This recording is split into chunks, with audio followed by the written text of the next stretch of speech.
मम्मा चलो यहाँ से, हम आपको दुखी नहीं देख सकते। शायद हमने यहाँ आने की जिद करके बहुत बड़ी भूल की है। अगर मेरे लिए कुछ नहीं करना तो अपना ही कुछ सोच लो। तुम सारा दिन घोंसले में बैठे रहते हो, मैं अकेले ये सारी जिम्मेदारी कैसे पूरी करूँगी। ना तो तुम अंडों की हिफाजत कर सकते हो और ना ही दाना लेने जाते हो। आखिर मैं क्या करूं? अपने इन आने वाले बच्चों का ही कुछ ख्याल कर लिया करो। सोना चिड़िया की हर वक्त अपने पति से यही लड़ाई रहती थी, लेकिन वो था कि किसी भी बात पर कान न धरता था। मैं अभी जवान हूँ, मुझे किसी के भी सहारे की जरूरत नहीं है और मुझसे नहीं होते ये काम वाम। हर वक्त मुझ पर चिल्लाती रहती हो।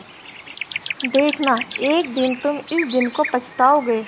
जब हम बूढ़े हो जाते हैं ये बच्चे ही हमें सहारा देते हैं।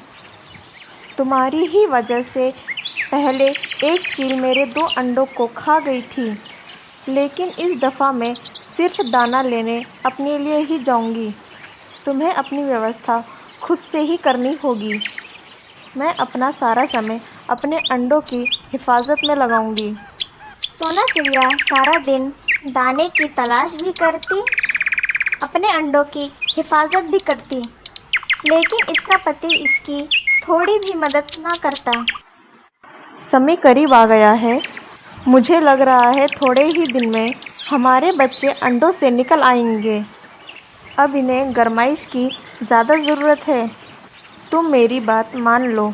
तुम दाने की तलाश में बाहर निकलो और अपने परिवार का ख्याल करो। लेकिन इसका पति अगर दाना लेने बाहर जाता था तो नदी पर सारा दिन मौज मस्ती करता था और वापस घर लौट आता था।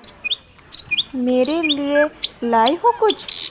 नहीं, आज तो मुझे सिर्फ कुछ ही दाने मिले थे। अभी तो मेरा खुद का ही पेट खाली है।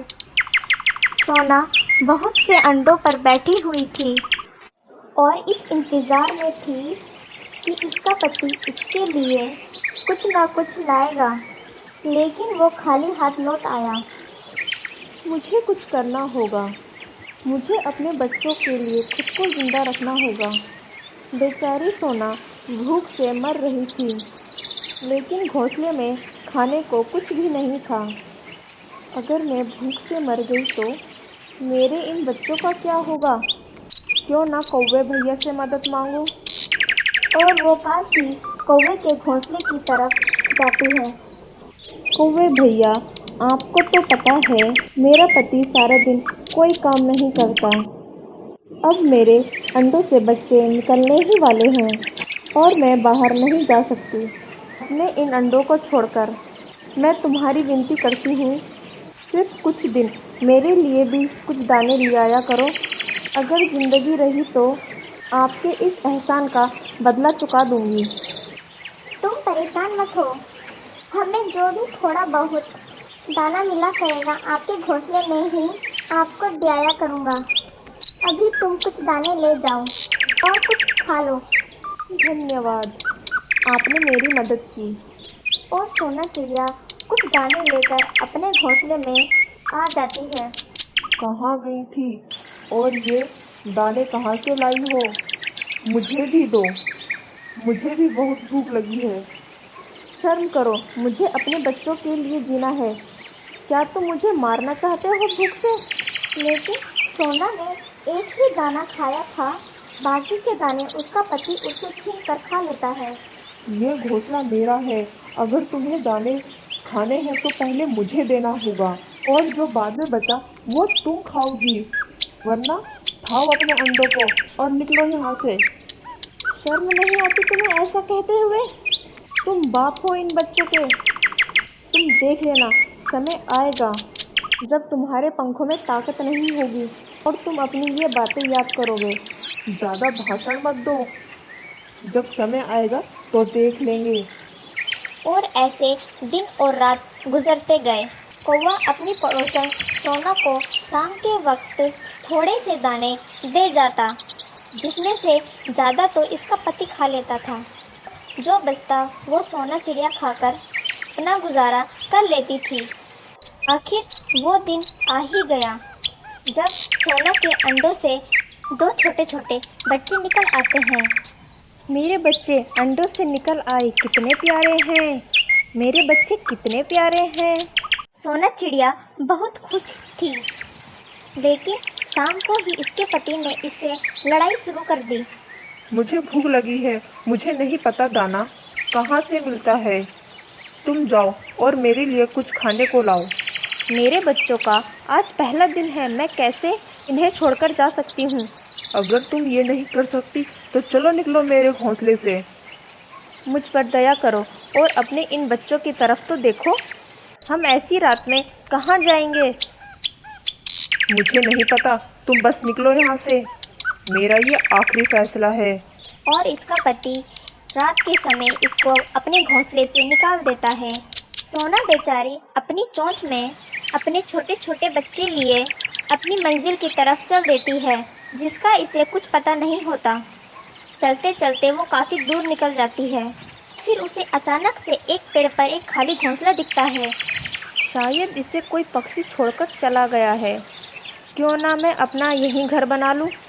और वो वहीं पर बसेरा कर देती है।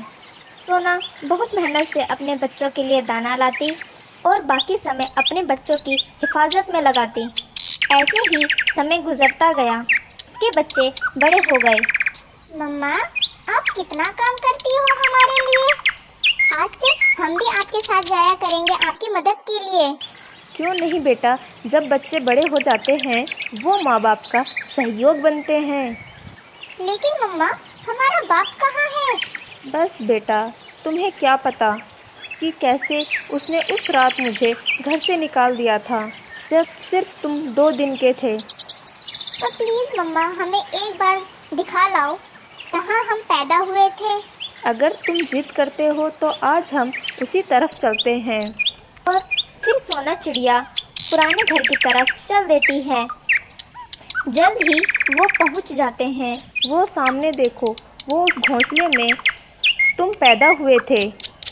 जाओ, जाकर देख आओ, मैं नहीं जाऊंगी वहाँ।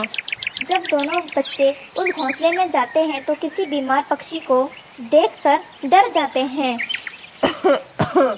तुम कौन हो। हमारी मम्मा का नाम सोना है।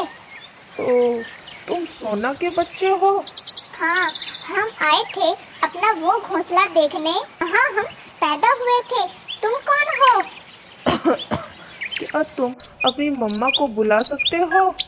मुझसे तो उड़ा भी नहीं जाता, अब मेरे पंख बीमार हो गए हैं। बच्चों के वापस न आने पर सोना चिड़िया बच्चों के पीछे पीछे आ जाती है। सोना को देखकर उसका पति उसको देखकर रोने लगता है। मुझे माफ़ कर दो सोना, मैंने तुम पर बहुत से जुल्म किए हैं। लेकिन तुम अब ये जान लो, मेरी ज़िंदगी खुशियों से भरी है। मेरे बच्चे मेरा पल पल ख्याल रखते हैं और मुझे मम्मा भी कहते हैं। लेकिन तुम्हारे पास इस खामोशी के सिवा कुछ भी नहीं। याद करो वो समय जब।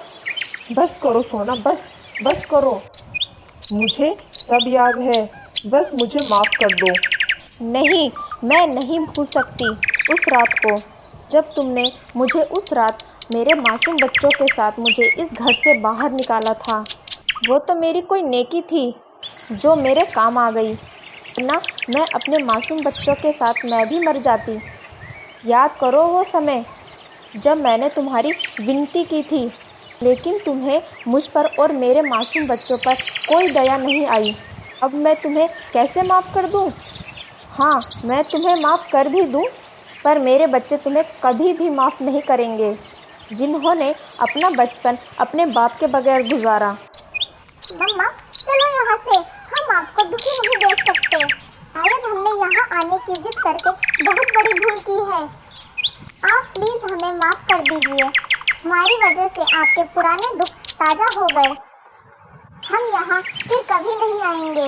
ये कहते ही वो तीनों वहाँ से वापस चले जाते हैं और उनका पापा उनको मायूसी से देखता रहता है। लेकिन अब उसके पास पछतावे के सिवा कुछ भी नहीं था और अब वो बिल्कुल वीरान हो गया था और ज़्यादा बीमार हो गया था।